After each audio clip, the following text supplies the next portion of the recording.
I'm not on. Welcome back to Midwest Esports Formula One Division 1.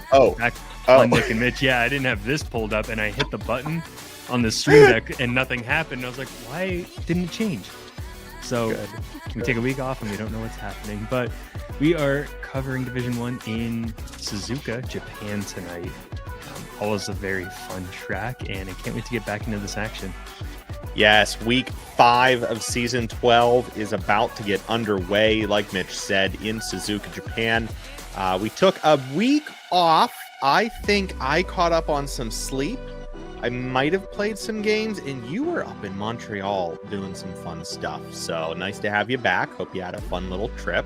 I do know that you touched the Wall of Champions while you were up there.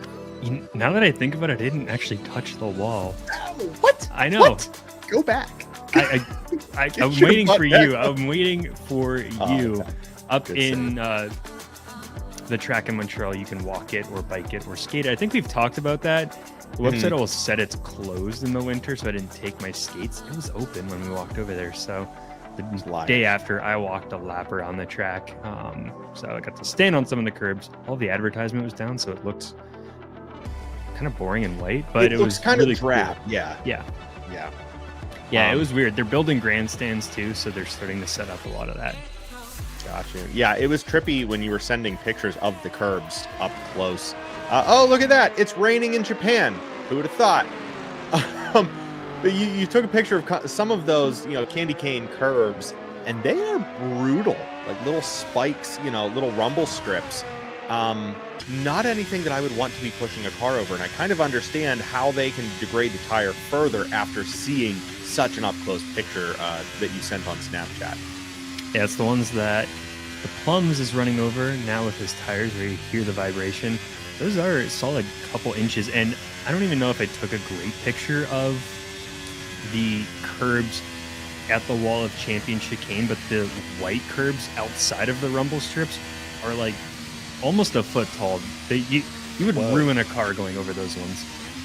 Yeah, and it completely ruins the line too. So it's very interesting. I understand and respect the curbs way more after seeing that up close and personal. But we're glad to have you back, and we are glad to be on board with, like you said, the Plums out setting the pace for presumably the first lap out of anybody. Probably not. I think there's one driver in front of him. Okay. Plums goes wide in sector 1. The track is super, super wet. You can see a bit of a dry line there, but not much, as it is just coming down in buckets here in Q1 and only. Doesn't look like we're going to get a fastest lap record here today. That was held by, if I can navigate and multitask Discord while we're talking on stream. It's loading. Someone said it. It's Kenny25 set fastest lap here with a 1:29.6. So absolutely blistering in the Midwest history books, but probably won't get anywhere close to that today. I'm not sure if the race forecast is also going to be wet, but this is really, really just hitting home. Pittsburgh up by you experiencing the craziest river flooding since 2005. And in Baltimore, we just had, you might have heard of the Key Bridge collapsing. Our water is rising in the bay here as well. So there's tons of rain going on the East Coast right now. So this just feels like I'm standing out on my front porch. I'm so sick of rain, dude. It's been 4 straight days of it. I don't know. The sun came out today, and I kind of had to squint my eyes a little bit and put on some sunglasses. It's not the most pleasant. Kind of adopted the rain by now to this point where, nice dark gray skies. I don't know. It's easy on the eyes. Nikki goes fastest with 1:42 up there. A little bit of drama around Nikki's race in Zandvoort last week. Not sure if that license point, if those 2 license points were issued or not. Looks like Porks may have waved that off following the lengthy apology posted in paddock chat. But those are all semantics. We could go through very quickly Stewart findings. There were a few incidents that were brought forth, a few that were also appealed, but in the end, Mitch Burns was assessed 1 license penalty point. And Nikki, like I said earlier, was ordered to file an apology to Houdini. And if he did not comply, that would be 2 penalty points on his license. But looks like that might have been wiped aside. So we missed some drama last week, and I'm upset about that. But we are here for another rip-roaring time in training. Yeah, I was thinking if I could have watched the race last. I know someone covered it, so I'll have to go back and watch what happened, especially now that we know the timestamps of the incidents. I'll jump to those. I believe it was Hot Shot who covered the race last week. I tuned in for qualifying, but then I promptly fell asleep, so I apologize. Thursdays get sleepy now. They really do. Yeah, it's rough. Race day DNF'd last week in Zandvoort, but he is atop in provisional pole with just under 11 minutes to go in Q1 and only, setting a 1-3. Is that an 8? 1:38.77? Yes, that is. Too. McLaren shaving some time off here as the track might be getting a little drier. We saw him fishtail just a wee bit around the exit of that corner, heading now into these chicanes. I mean, this is a difficult track. It's a super technical, super fun, almost a go-kart track for the drivers in dry conditions, but you mix in wet, they're ice skating right now. It's going to be very, very difficult, and I will not be surprised if we see an early caution flag safety car deployed here in the mess of the pack. Yeah, especially if it continues to rain for the race. Sometimes it dries up between qualifying and the race time. And who knows? Scarenzi goes fastest now, though, with a 1:38.409. Oh, thank you. I'm just seeing the chat. Thanks, Ellie. What's up? Nice to see you again. Yeah, the Monstera, that is all credit goes to my fiance, Katie, for the Monstera. We've been raising it for like 3 or 4 years now at this point. It spends its summers out on our front porch and its winters up here in the office. So it will be going away here shortly for a few months. But this thing is just absolutely massive now. It started really small. Very proud of this one. We have some other folks. Coach Bob's down in Orlando this week, watching from a hotel room somewhere, or the bar at a Ruth's Chris Steakhouse. I'm not sure where he is tonight. And is that Gin It to Win It here tonight, cheering on VTech. We got some parity in the chat here tonight. You love to see it.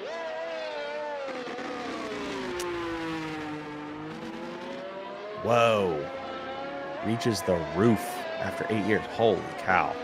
Yeah, that is impressive. We have a moss pole, and I think it is growing, higher than the moss pole. Like, it has outgrown the moss pole that we built for it. So we should have a little plant chat sometime. Maybe safety car today. We can talk about the plants in the room. But yeah, definitely massive. It's fun. We love it. It's our little baby. Both. Coach says both. The Roots Chris in. Joe Workingman, you may know him as NLR Mackey. You may also know him as the back-to-back champion for the last 2 races on the schedule. Both Australia and Zandvoort had Mackey atop the grid when the checkered flag waved. He's going to try and make that a 3-peat here tonight.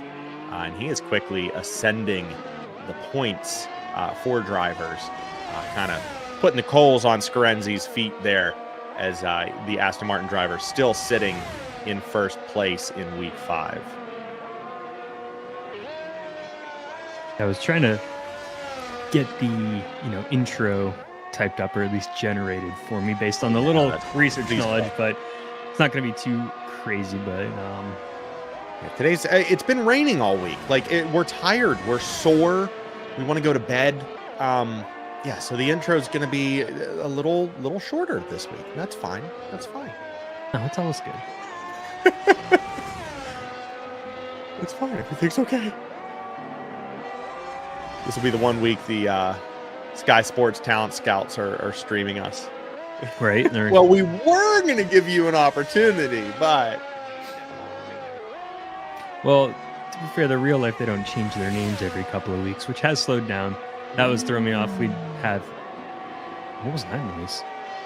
That was me going, ooh, because Oh. you were calling them out. I thought it was You a were calling siren or Mackie something out. outside. Ooh. That was it. Yeah, Joe Working very- Man has changed, and I believe I had to change one of the charts because VTech 87PR1 is now an official D1 driver. He was a D2 driver up until this week, I believe. But he's now stepping in the Haas car. And I think Robert Yates is the one that went out. Callie Robb called it early. Sitting in 9th right now. He's obviously going to drop in the standings with some time left. 6 minutes to go in qualifying here. The Ferrari Callie Robb is out of the session, but not out of the race. Scarenzi last lap went fastest with 1:36 and some change. That is the first breach of the 1:36 mark.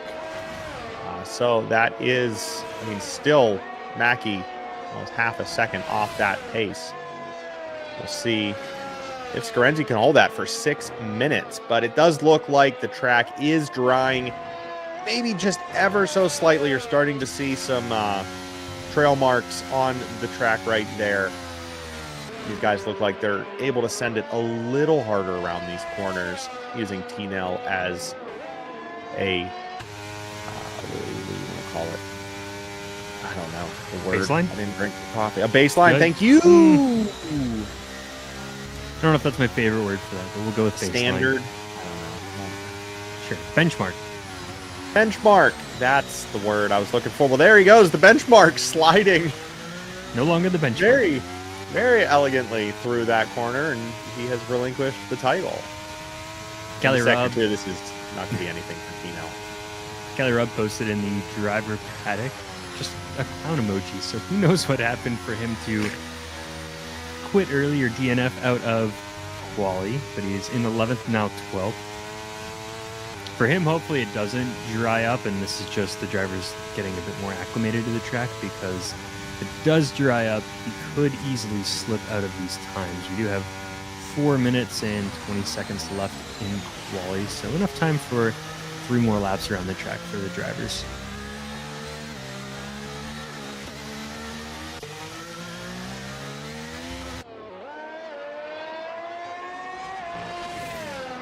And race day currently is on pace to move up into the top 3. Still has all of Sector 3 to build on that too. Like we said, race day did DNF from last week's race. However, Callie Robb, who DNF'd from this session, was on the podium last week in Zandvoort in 3rd with that Ferrari, behind Gott Palmer and, as we said, NLR Mackie atop the grid there. Scarenzi finished 4th, GSR Edwin in 5th. So the basic, the big players, the big ballers up top, like we've been seeing through this season. Nothing really changing there, except changing right now. Race day beating Scarenzi out for provisional pole, taking 4/10 off of Scarenzi's time. It is now race day, followed by the brothers at Aston Martin, Scarenzi and Sui, all underneath 1 minute 37 seconds. Who doesn't love good brother teams, or at least related teams out here in the world? I know GSR Edwin and Caesar, both from Mercedes, are also brothers. After week 3, they were next to each other in the standings, 14th and 15th. Now Edwin has moved up and Caesar has moved down slightly. Edwin also moving up into 3rd there past Sui. And Callie Robb commenting, saying he crashed into the pit. He crashed in the pit lane. Yeah, that'll do it. We've all been there. Sorry to hear it. Good luck, though. At least you get another shot. At least you didn't get back to the garage and James goes, we didn't bring another car. It's been so long that is the first time we've been able to make a Williams reference on our stream. So I guess we have another one, though, because I think now Sargent is driving, or Albon is driving. Sargent is driving the fixed car from last weekend. You see that? No. So Albon Also, crashed the car and then got to race Logan's car in the race. Yeah. And now, and then they gave this Logan race, the cruddy Albon's fixed keeping car Logan's car, Oh my and they're God. giving the piece together. Sargent. Yeah, like we did is we got it back to driving. Here you go. Oh, that poor kid. He's just trying to stay alive right now. At least he's not getting like the DeVries treatment, which, I don't know. We could go into a whole thing about whether or not DeVries should have that seat or Logan Sargent. I know they weren't on the same team, but Getting a little squirrely for Edwin going into the pits too. Sui is also out of this session. He's going to close the day at 6th. We'll see if that one sticks. Mitch Burns with a collision to Chuck Blazing. Yeah, Fireballer taking one from Mitch. That's going to be a 5-spot grid penalty. And where is he on grid? I can't see his. Mitch Burns, right? Yeah. Well, he is There he's not 15. on track right now. Well, he might just be calling it there. Yeah, Get this car 15th back. place. is going to put him at the back of the grid. So I believe his wing's still there. yeah, he may have just given up. It's raining. It's wet. 10 seconds to go. He's not. We didn't pushing see it what happened anymore. either. Could have been a little tap. Right. I don't know. Five spots seems like there might have been some speed involved. I'm not sure. We'll see if anything is argued, but we don't really argue too much when it comes to qualifying. It's kind of hard to do all of that in the moment, so we'll see if anything comes of that. Caution in the first two sectors as Mitch Burns ducks off to the side there to let these other drivers finish their Screnzy's lap. flying. Sorry. Oh, maybe that was No. his past lap. He's still flying. Sector 1. 0.5 of a second shaved off of his time. Gets him to a 136.3. He needs 0.6 more. So 1.13 seconds off of this lap. Wow. The 3 was made up, I think. I'll take it. Tino also retiring from the session. Sounds like Mitch Burns spun, and that caused the accident with Chuck Blazin. That'll do it. Screnzy, a second now, heading into Sector 3. God Palmer goes fastest with 135.6. Will Scarenzi have enough to dethrone God Palmer in the final stretches here? He will not, but he will move up into second place. 1,000th of a second. Those two, this is going to 1,000. be an incredible start to the Japanese Grand Prix. NLR Mackie heading into the pits, and that is going to do it for qualifying here in Suzuka. Scarenzi unable to do it, just literally the width of a hair too slow.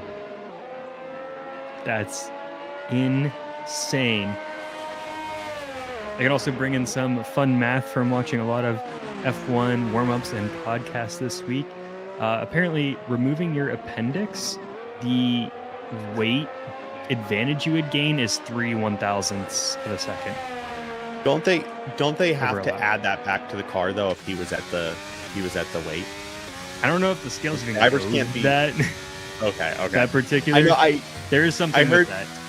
something along those lines of like if a driver sheds a certain amount of weight, there's only like there's a minimum that that you can have, or a minimum weight.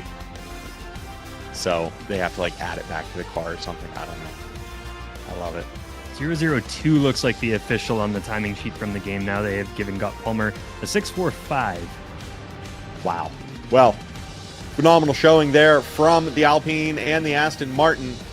We'll see the Williams of NLR Mackie slowly creeping up there. He is in a wonderful spot to bypass those two as they get into it here in the first laps in Suzuka. It's week 5, season 12, Midwest Esports, Formula One Division 1 on Nick and Mitch.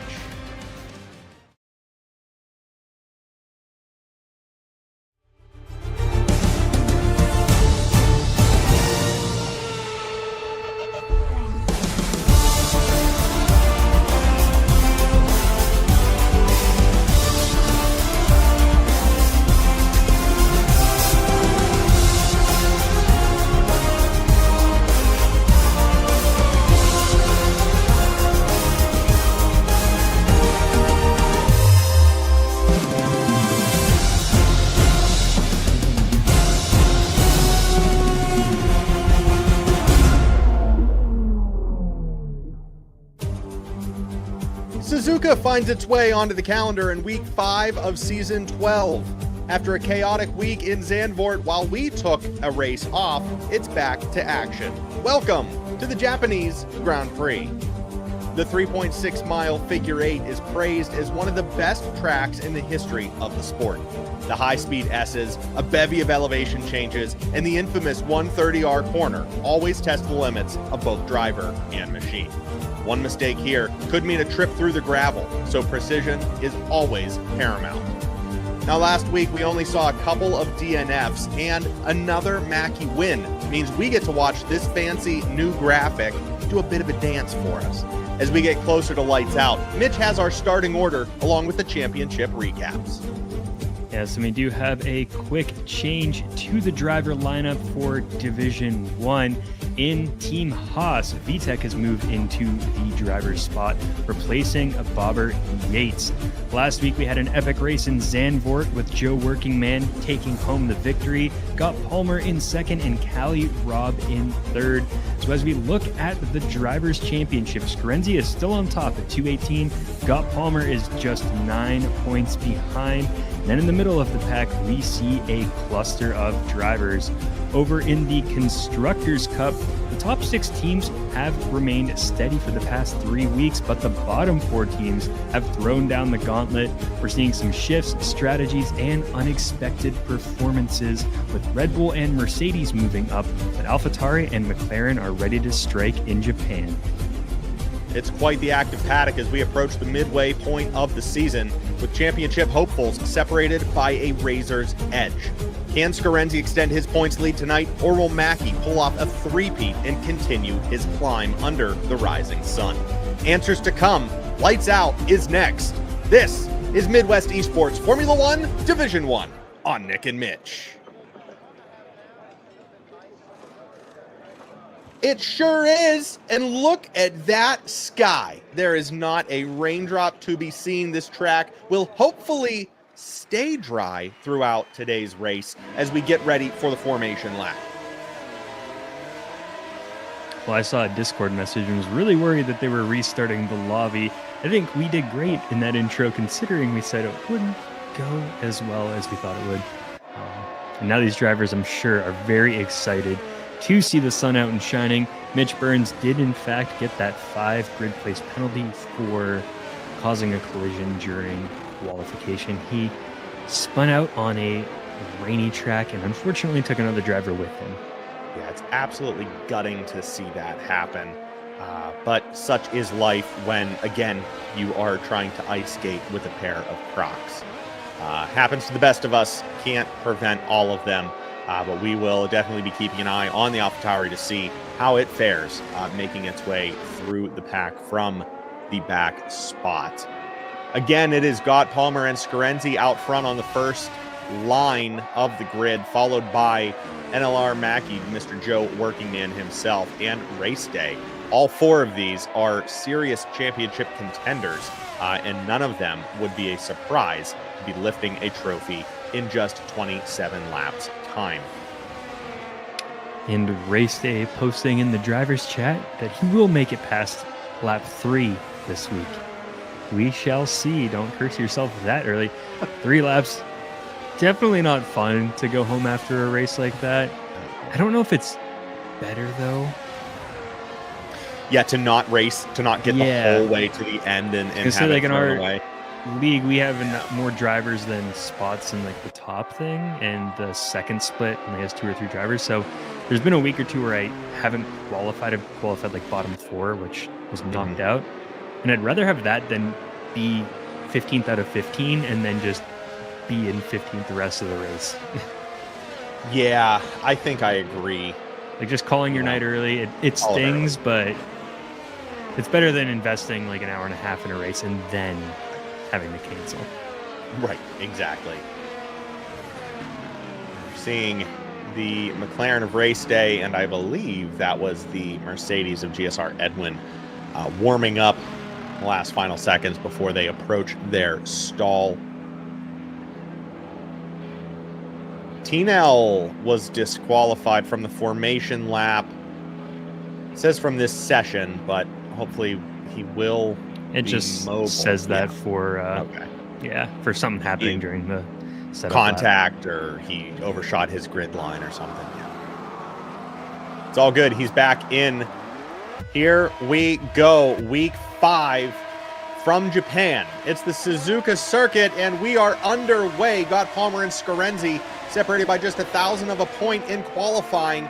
Scott Palmer takes the lead as Joe Workingman gets ahead of Scarenzi. Now Race Day is fighting between Scarenzi and Joe Workingman, plummeting through the points along with Nicky. Sui is out.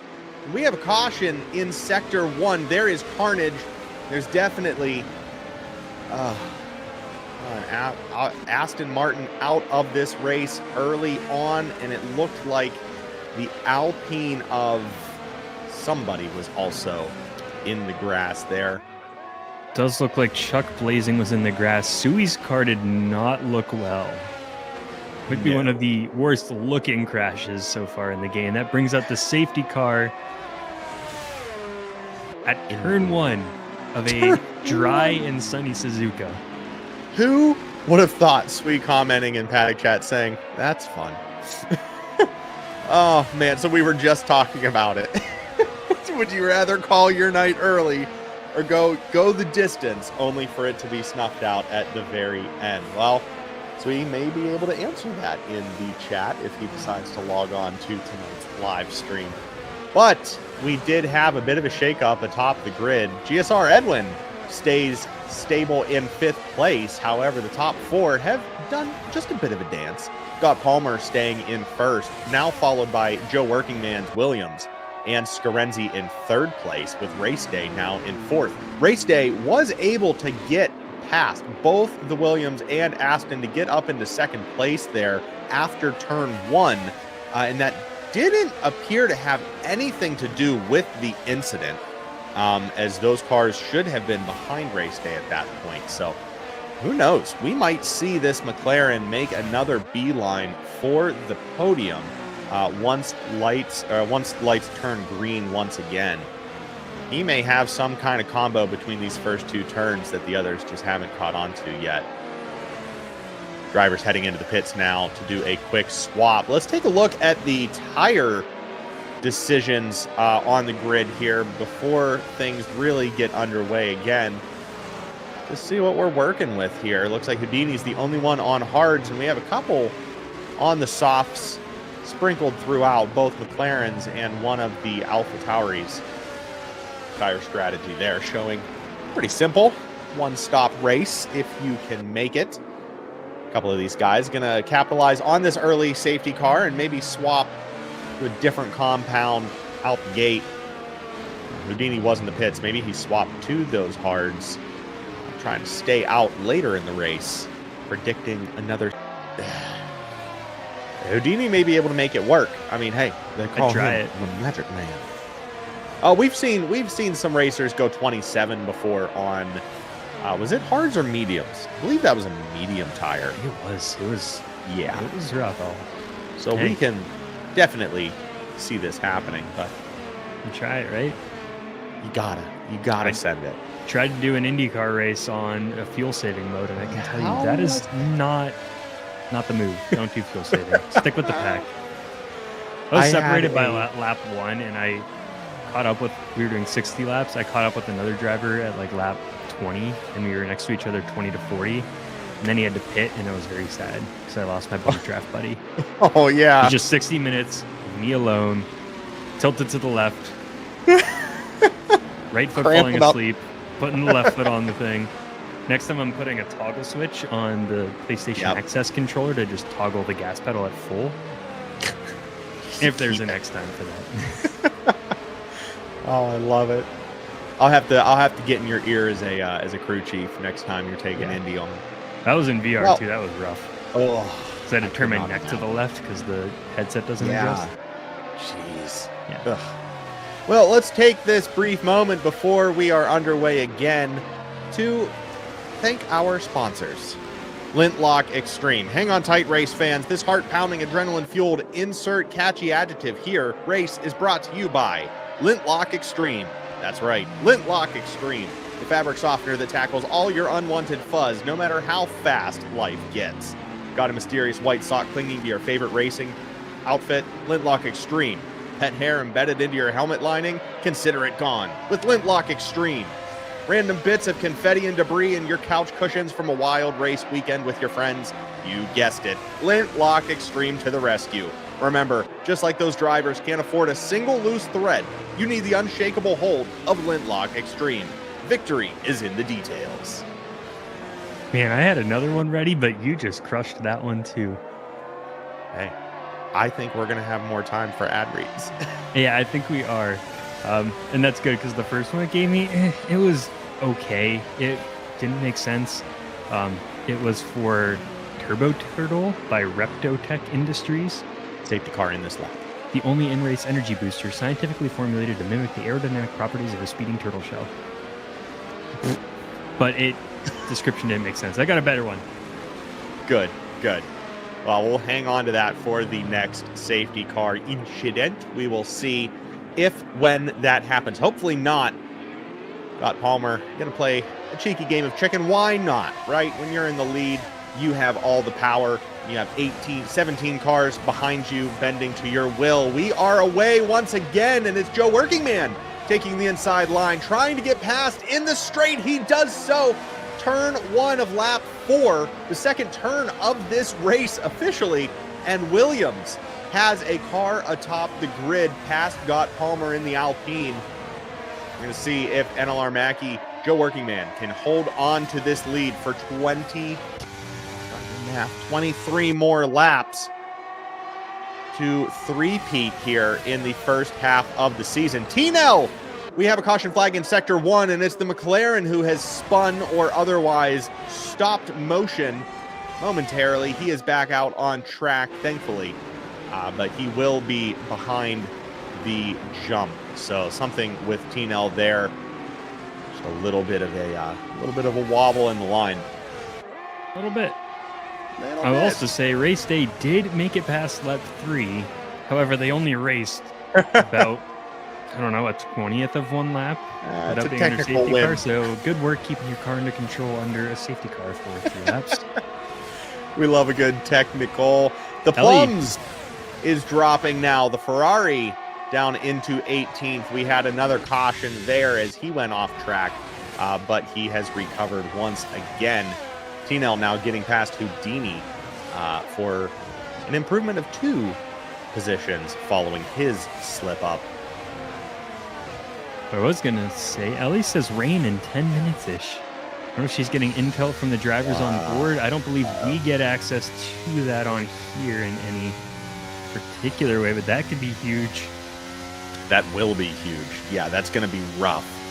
And we're going to see, another game of chicken here. Do you now knowing, presuming that all drivers have heard the forecast for a 10-minute-ish storm on the horizon, will they try to pit early to get those tires on before the rain really takes root, or are we going to see some guys trying to Ironman through the initial layer of rain and try to get a lap or 2 more out of it? We're going to see. And thanks, Ellie. It brings up a fun story from the Will Buxton podcast that I sent to you. Yeah, the red flag. Favorite things on the Red Flag podcast, one of Buxton's favorite things he learned from a driver was Lando Norris and being friends with Martin Garrix and DJing. Mm-hmm. He compared learning when to either put wet tires on or go back to dry tires to how Martin has to read a crowd, or how you have to read a crowd when you're DJing to drop the beat or play the powerful song. And so you start teasing it and you build up and you throw in a little hint or a fake out to the crowd to see how they react. And then once they reach that point, where all that tension's build up, that's when you drop it. And so with the tires, you start on the wet tires, dipping into the dry, see if it's catching, and you keep teasing it a bit. And then whenever you feel that it's ready, that's the moment. It's so interesting. Yeah. So at that point you are you're basically reading the track. Yeah. You're trying to wait for the track to slow little teasers and feelers and sneaking things in here and there. But then he also said he's probably not a good DJ because of the Russia race. So, well, we won't hold that against him. That's one of my buddies was at a festival somewhere in the States, and he went to the Martin Garrix set, and it was 2 or 3 days after the Miami Grand Prix, the first Miami Grand Prix 2 years ago, and Lando was there. I think it was a festival down in Florida. But he knew that I was an F1 fan, and he's a big Martin Garrix fan. So he's, filming Martin Garrix, and he's like, I think one of your drivers is up there. I'm like, buddy, that is my driver. Like, I have his hat. That is the driver. Yeah, that's him. He's just up there hanging out, bobbing his little Lando head. I love it. On board now with T-Nell in the McLaren that experienced just a little bit of what Suzuka has to offer early on in this race. But he has been making decent pace, was back in the pack, has made up a couple of spots to get up into 15th. He is definitely going to try and make some moves here if he can manage. However, Mitch Burns and Nicky making one heck of a wall there down the main straight. I believe DRS is active now in the last lap or two, but we only have one section here in Suzuka, so very limited use. I also saw that I think Suzuka, the drivers are at full throttle for 70% of the track. Yeah, this is one of the fastest tracks in history of the sport as well. This one is just downright. I mean, and they're taking the corners at that speed as well. Like, this is just such a go-kart track in the sense that you literally just put the pedal down and go. Oh, Tina was looking to sneak on the inside of Nicky and getting closed off, so they wobble a bit back and forth. That's giving Cali Rob a chance to make his move, but we do have a caution flag, and it looks like Cali Rob, I'm sorry, doesn't make it around the corner. I'm not laughing at them. It's just the fact that I'm saying Cali Rob has the chance, and then we go to a camera waiting for him to come around the corner, and he doesn't appear. Yeah. We had T-Nell trying to get by, was it Houdini or Nicky in that corner, and had looked like some slight contact on the tires. They were gentle through there. There was no egregious movements or aggressive action that I could see. And Cali Rob may have taken that opportunity to zip by the two drivers who braked a little bit to make sure they could continue their race.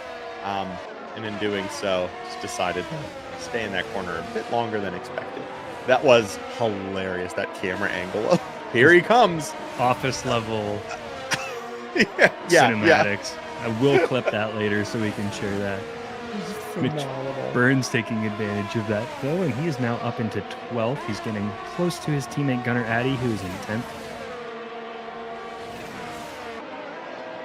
Cali Rob, again, his Ferrari finished third last week in Zandvoort. And it looks like Sharia Coleslaw spun out. This is just what this race is going to be. Thankfully, a lot of these incidents are just that. They're a quick spin. They're a quick, off the delta and back on. Touch the gravel, get yourself righted, and we're back to racing. We've only had one safety car incident here in the first opening 8 laps of the race. But as Ellie did predict from the Weather Center in insert state and, insert home state here, we will be seeing rain soon. Not quite yet, but you can see the game. It's getting a little bit darker than it was to start. Clouds are getting a little grayer. So in time, we will be seeing some dramatic shifts in tire compounds and potentially in standings. As we're on board now with race day in 4th, looking up at our podium. Scarenzi, Gott Palmer, and Joe Workingman still holding it down as race day cleans up behind. Everyone has retained pretty decent pack grouping except for Joe Workingman, who has almost now a 2-second lead on Gott Palmer and the rest of them. Race day doing an excellent job through that section. Those last 3 corners, probably the toughest on this track, because it's easy to cheat the corner, but it's also very easy to lose the car when you do so. Yeah. And then you get into that hairpin, which I feel like you do have to take to me, it feels like you could take it faster, but you can't. It's like you always take it pretty slow. Yeah, right. I guess with how fast the rest of the track is, it feels like you're in molasses when you're trying to navigate that 180-degree corner. Yeah, when you're running at 100% for, what did you say, 78% of the track, any kind of deceleration is going to feel like dead stop. Look at this. We go stacked 4 in a line into turn 1. They break formation, trying to get the better of their partners out there on track, but no one able to catch up to Gott Palmer. Through this section, we can see glimpses of Joe Workingman off in the distance there. Setting pace, keeping it clean. And again, trying to take home his 3rd in a row. They're starting to get into that, like these 4 are battling with each other, and not battling, there hasn't been much passing, but just enough where Gott Palmer and Scarenzi can't focus on that fastest time. Right. Yeah, they're all in each other's head. Nicky taking a trip to the beach there in the Williams, drops down from rear of the mid pack to low middle pack to second to last. If you ain't first, you're last. But in his case, he is second to last. Sorry, that I didn't think that was nothing. That's all right. You didn't write that. Absolutely nothing. Oh, trading back and forth between Race Day and Scarenzi. Race Day's out front, and I think he may have gotten it right around that DRS, and we'll see who gets it. Looks like he does as well. All 3 of them do. So Scarenzi's going to try and battle around the outside. GSR Edwin closing in on the pack 2. Race Day, that strong defense around turn 1. That was phenomenal. I love that that leading camera angle there.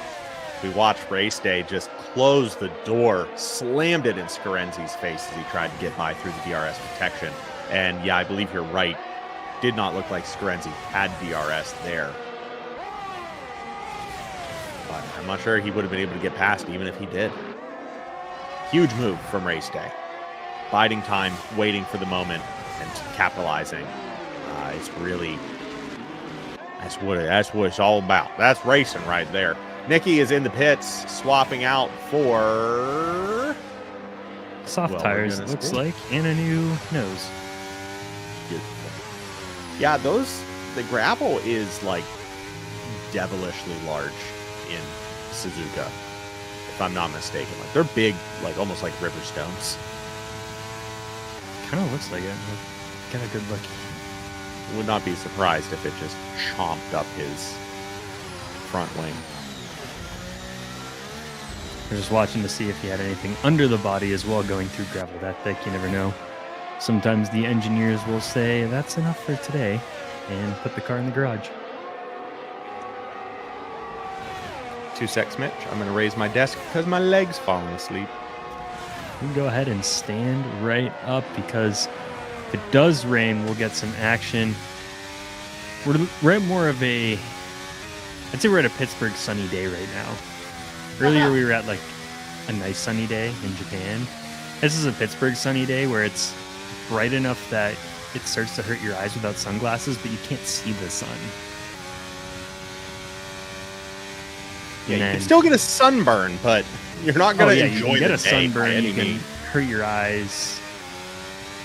Everything's just a whitish gray.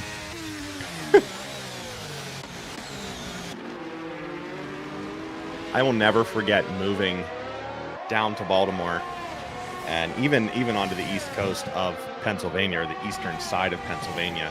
And when the sun would come out, I would like call all of my friends and just basically like force everybody outside. Hey, the sun's out, let's go. And my girlfriend at the time, was like, why do we have to go outside and do things every time the sun is out? And that's when I realized that I was conditioned as a Pittsburgher to never let a sunny day go by the wayside. Yep. We like for your health, you need the nutrients that the sun gives you. And you only get, 50 days out of the year to do so. So make haste. Yeah. It's getting better in the summers at least, but wintertime is a little bit rough. Looks like Edwin and Scarenzi are now battling. Scarenzi gets back on top for now. Race Day closing in on Gott Palmer, but Joe Workingman building up to a 3-second gap on these racers. Yeah, like you said, the pressure is on with Race Day and Gott Palmer, Scarenzi, and the bunch. That they are all entertaining themselves at this point. That pack has stayed pretty close throughout this entire opening half of the Japanese Grand Prix, and just allows Joe Workingman to do his thing, set that fastest time, get all of the points that he can. And I'm not going to keep saying it, but enjoy that third win in a row. How about Mitch Burns up 10 positions now? Shoo! We should have started 5 last. positions ahead. So, I mean, still great getting all those passes into. I'm not going to knock that either. But just based on his quality pace, he could have started in 14th, maybe even higher. He didn't get any of those last second laps, which seemed to be shaving a couple more seconds off. Wow. Yeah. Awesome showing for AlphaTauri there. We just had a fastest lap set by Nicky down in 18th. He has the room to do it. So Williams is bookending the entire grid. We have someone who may walk away with a first place trophy and someone who may walk away with a fastest lap. They're not the same in the same boat. No better place to set that fastest. Well, I guess you need DRS sometimes to set that fastest lap. Yeah. But maybe not at the same time. Yeah, you only got the one zone here too, so that helps with setting a fastest lap. Travis Scott's getting the better of Chuck Blazin, moving up into 10th place for Alfa Romeo. Now he is looking to hold that from Fireballer. He may try to get that back here towards the end of this lap, but Travis Scott's holding tight.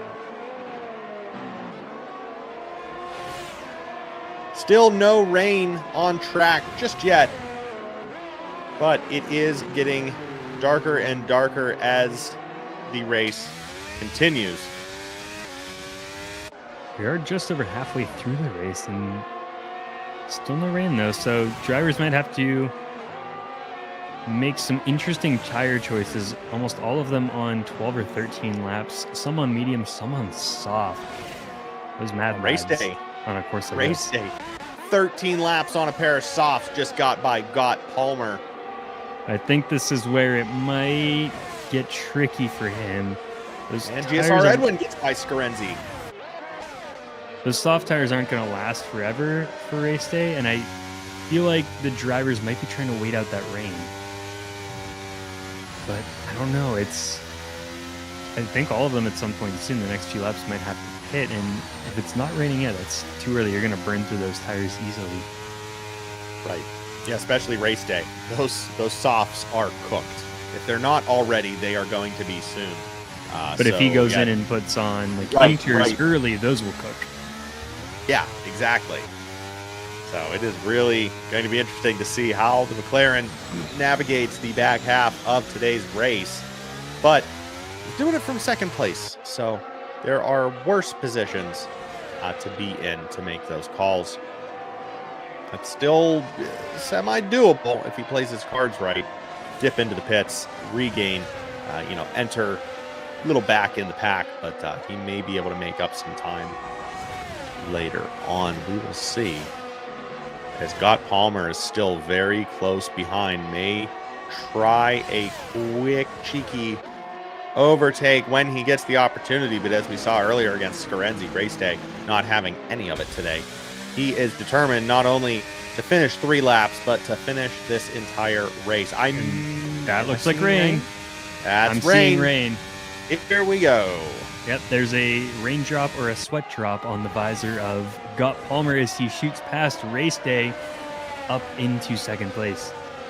Yeah, and there we go. A big slide from Gott Palmer, overcorrecting. A little bit of oversteer there outside of turn 1. He is really trying to build that gap between him and race day. But it looks like it's race day's car is going to work against him in this case with those really, really old crusty softs on that car. only placed in favor of Gott Palmer at this point. So now is the DJ set, right? They're going to try and wait, feel it out, decide if they can make one more lap or if this is the one to dive in, grab those inters, and get back out as soon as possible. Yeah, I guess it would depend if you think it's going to rain hard or not, if you would need to go to full wets.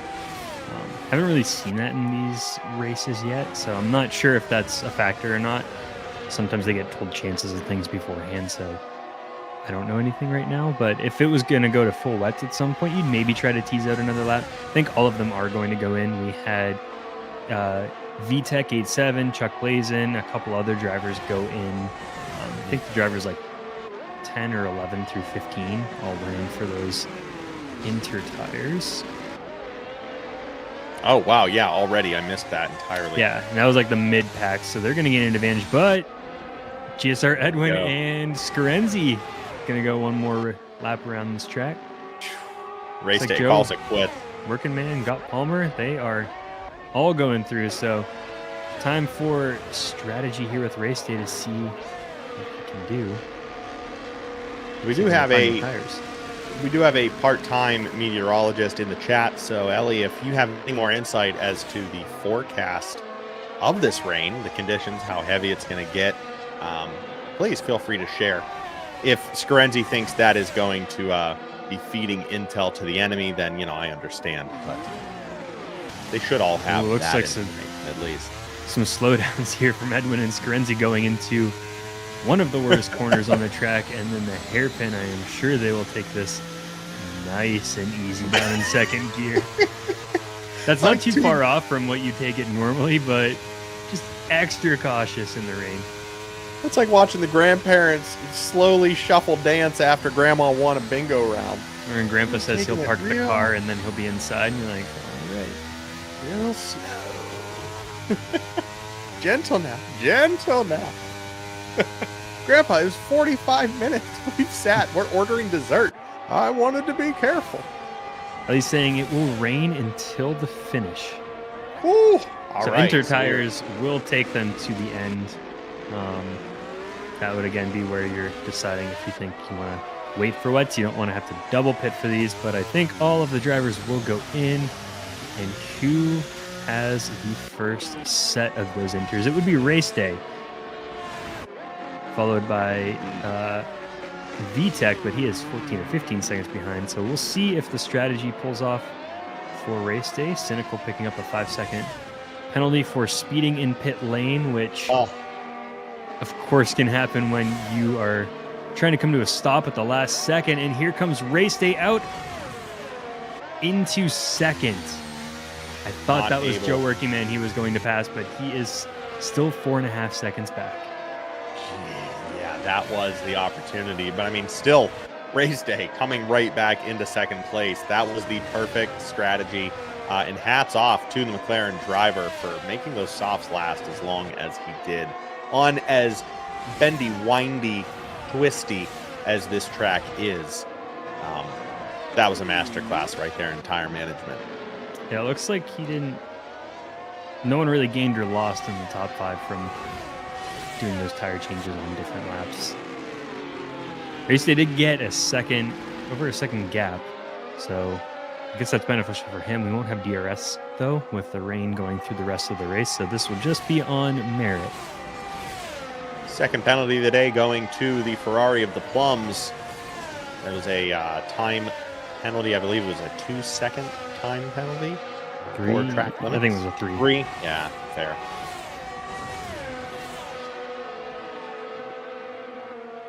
Now DRS is disabled. I'm surprised they left it open for that long. But that means the track is officially starting to collect some water. So we are going to see a little more caution, possibly, from the pack. Nicky, the last driver to enter and exit the pits, he will re-enter still in the back of the pack.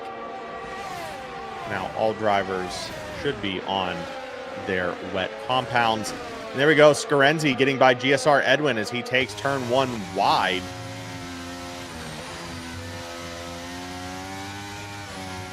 And Scarenzi's going to try and build that lead slowly over the Mercedes, who he has been battling with since before the rain really set in. You can see Scarenzi trying to keep on that dry line from the drivers in front of him. That nose cam was amazing to see the detail on track. Shout out to EA. You don't do a lot of things well, EA, but that was a really pretty shot. I need a full camera manager, I know, where you can choose the camera, choose all that stuff. Maybe in a later one. Maybe in a later one. And I would also love to shift into the role of producer. Ready 2, go 2. Push in 3, camera 3, go 3. Move over, like throwing all these cameras around. Yeah, camera op from way back. If you do not follow Behind the Broadcast on Instagram, I highly recommend it. It is one of the coolest Instagrams that you can find.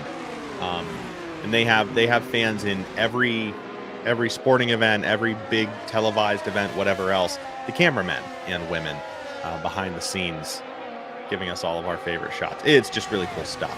Anyway, back to the action with the Cody's cameraman. Thank you very much for that. And we are on board with Scott Palmer as he is able to keep it under half a second to Race Day. Race Day tried to pull away there after the initial overtake, but sorry, what am I talking about? No, I don't know. Ignore me. I'm gonna drink my Pepsi. Pepsi's getting in my head. I wasn't listening to what you said anyways. Good. Forget all of it. Yep. Didn't happen. Hell yeah. A little worried we're not going to get a second safety car ad read in, but still have 7 laps to get there.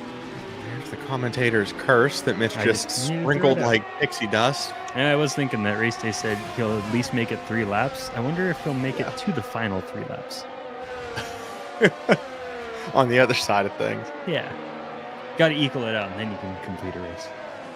I do want to take a quick minute, even though we don't have a safety car. I forgot to do it during qualifying. Race Day with a huge snap there. We'll see if Scott Palmer can capitalize on that. He gains 2/10 and more as he tries to make an attempt on the straight, but it's not enough. Scott Palmer's going to go wide as he tried to take the outside line on Race Day there. His teammate in the McLaren, Tinel, getting a 3-second penalty for track limits. Multiple warnings there. That was a wonderful opportunity for Scott Palmer, but it just was not in the cards for him. He saw that little slip up on Race Day, and he was now able to get by him on the finish straight. Do you believe there's a bit of network going on too? So cars are doing a little bit of shifting. So I think his may have been a slap. It looked like he did slow down. Gotcha. Some of these are also just cars shaking around. I was saying before we had that little crescendo. I did not get it in qualifying, so thank you to our stewards for Division 1 Season 12. Pork Chops, the commissioner, along with Lancy and Knuckles, our head D1 steward for Season 12. Thank you to them. And Stu. Thank you to them and all of the steward committee for keeping the league above board week in and week out. The Plums getting ahead of Tinel back in the back of the pack. Back of the pack. As Tinel heads into the pits from that slip. Maybe he hit something. Maybe there was some gravel gumming up that car, but he is taking a quick respite and will resume now. I am surprised at how static the grid has been. For all intents and purposes. We haven't seen any massive movements other than Mitch Burns making up, 12 positions now from the starting point, 10 positions. He's just been picking away at them. Yeah, just phenomenal race for the AlphaTauri. Here we go. Can Scarenzi get by Race Day on the straight? He cannot. It was close, but half a car length. Says no, sir, not this time. He's going to stay close to Race Day, though, for this entire lap. And I will be shocked if we don't see another battle on that back straight. much like we saw Scott Palmer before he was able to overtake across the line. I was thinking that earlier. I know we go off on tangents throughout a broadcast, but there hasn't been too many major changes in this other than Mitch Burns. Joe Workingman's just been out in the lead for quite a while. Had this battle with Scott Palmer, race day, Screnzi, and Edwin coming in after a couple of laps. And that's mostly it. There's a couple of midfield battles, but every time I look at the intervals, it's just where I usually decide what driver to jump to. Usually if they get down to like a 0.3, I'll think about it. 0.2 definitely will go there. So just haven't had much of that today. Yeah, I mean, that's a decent race for everybody, you know. It's not as scary whenever you have huge snap from Cynical. That did not look like a network issue, but it could have been. Looked like he just like sneezed, basically. Yeah. Okay, some races are like that where, and honestly as a racer, I don't know if you mind them too much, where everyone kind of qualifies where they should, and everyone's on their pace and there's no major differences. You can't be mad at a clean race, Yeah, I mean, I'd rather have this than the chaos of like 8 safety flags. Yeah, right.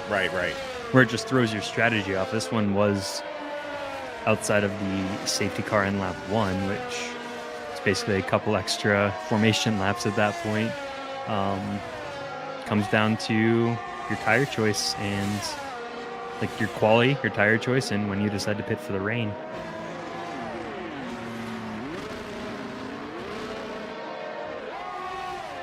Ooh, another slide from GSR Edwin. He catches himself. Will lose him significant pace from the drivers in front. He is now 2.5 seconds behind Scarenzi. Now even Scarenzi and Race Day, both over a second intervals from the drivers in front of them.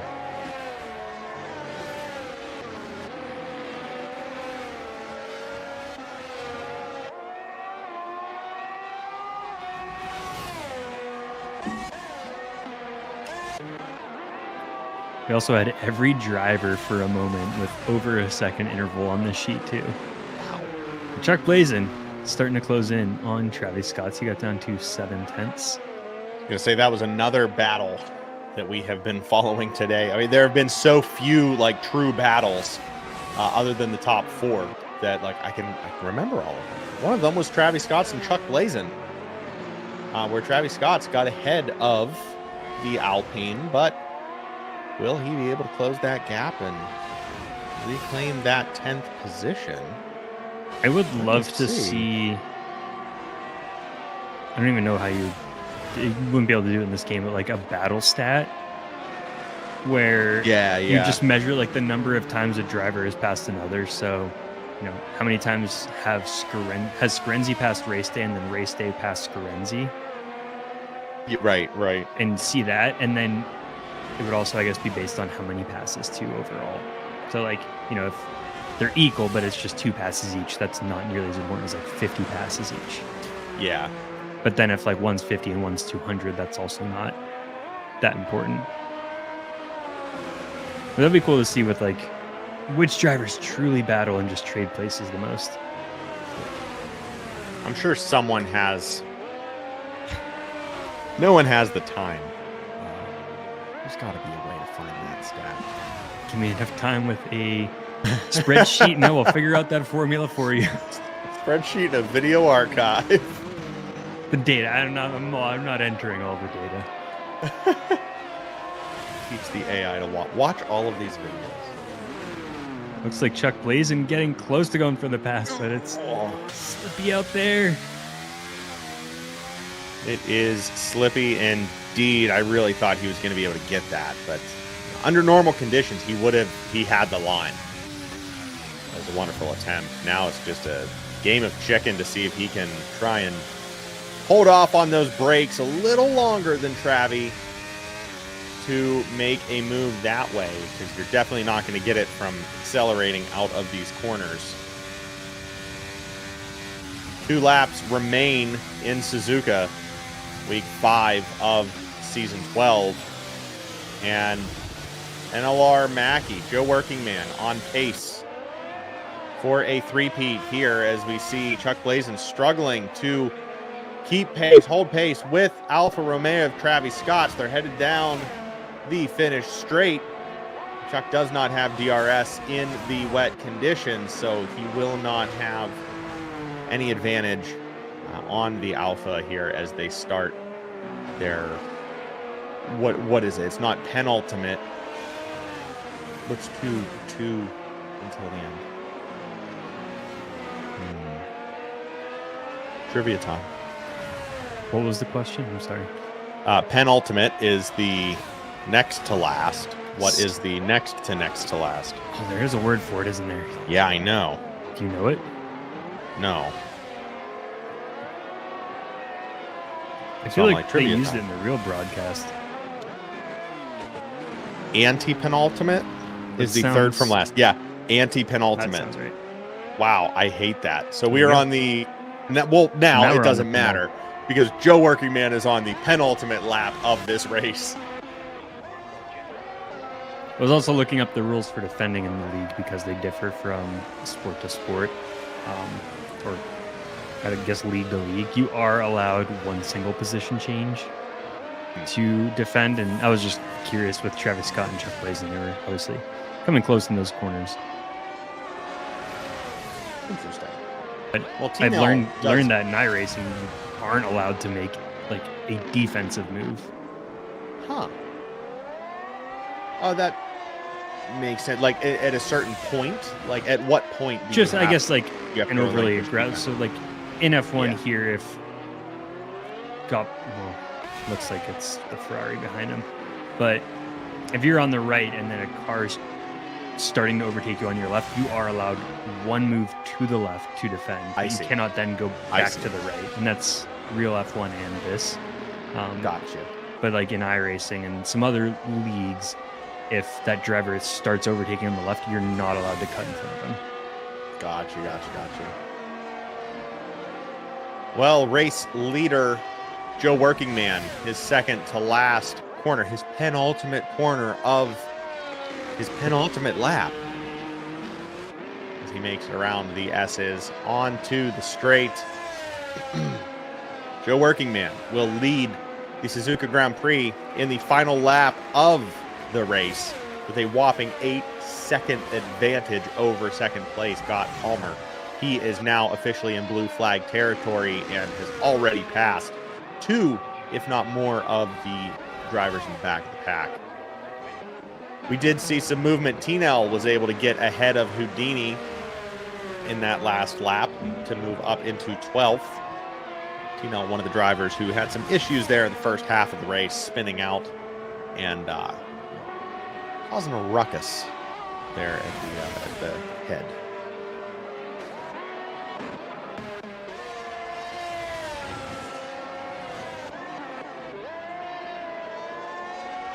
This track map always throws me off too with the crossing over itself. Oh yeah. So I wanted to catch up to Joe Workingman, make sure that we didn't miss him crossing the finish line, and was looking where he was. Yeah, it's tricky. I know. I was trying to watch one of the drivers in front of him the last lap when I was making that call of like, he's coming up to the second to last corner. I think.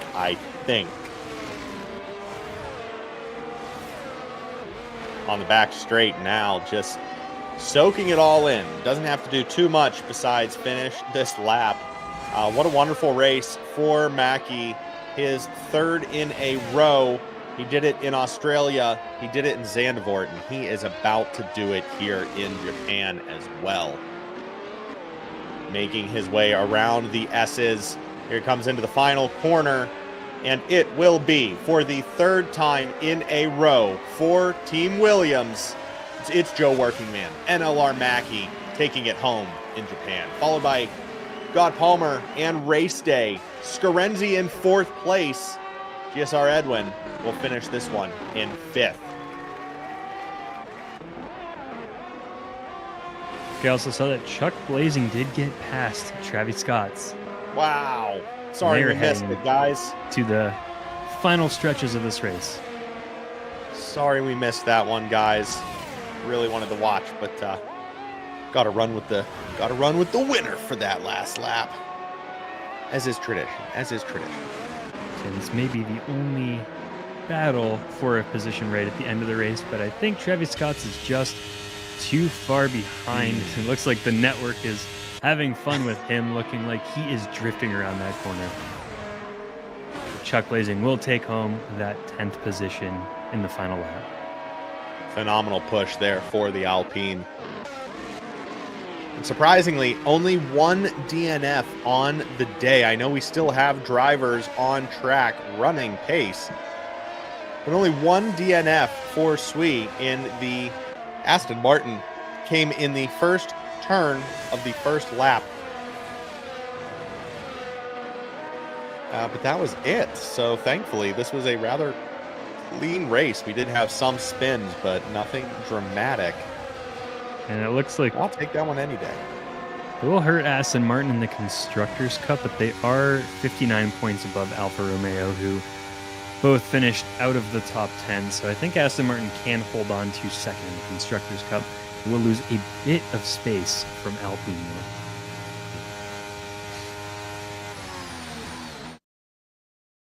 Sorry, I missed who was driver of the day. It was probably that man right there, Joe Workingman. If it wasn't, I'm giving it to him right now. Congratulations to the Canuck for his third in a row here in season 12, making a steady pace, climbing the Drivers' Championship points. You can't forget about Mitch Burns, though. Can't forget about Mitch Burns. Picking up all those positions. That is true. That is true. I think we can see it here, can't we? Maybe not. I don't know. Yeah, nope. That's it. There you go. No driver of the day for us. All right. Well, yeah, if I can rescind that, we're going to give it to Mitch Burns. I think they could put a star or something next to the person's name. It'll be in 2024. There you go. Pending any Stewart reports, that is your presumptive Japanese Grand Prix finishing order. What am I trying to say? I am tired, man. But, I mean, like, we had a wet race for half of it, and we're still done before 11 p.m. on the East Coast. So there are worse things. Like, that was a one of the quickest Japanese Grand Prix I think I have ever watched, both in real life and the game. So phenomenal showing for all of the drivers there.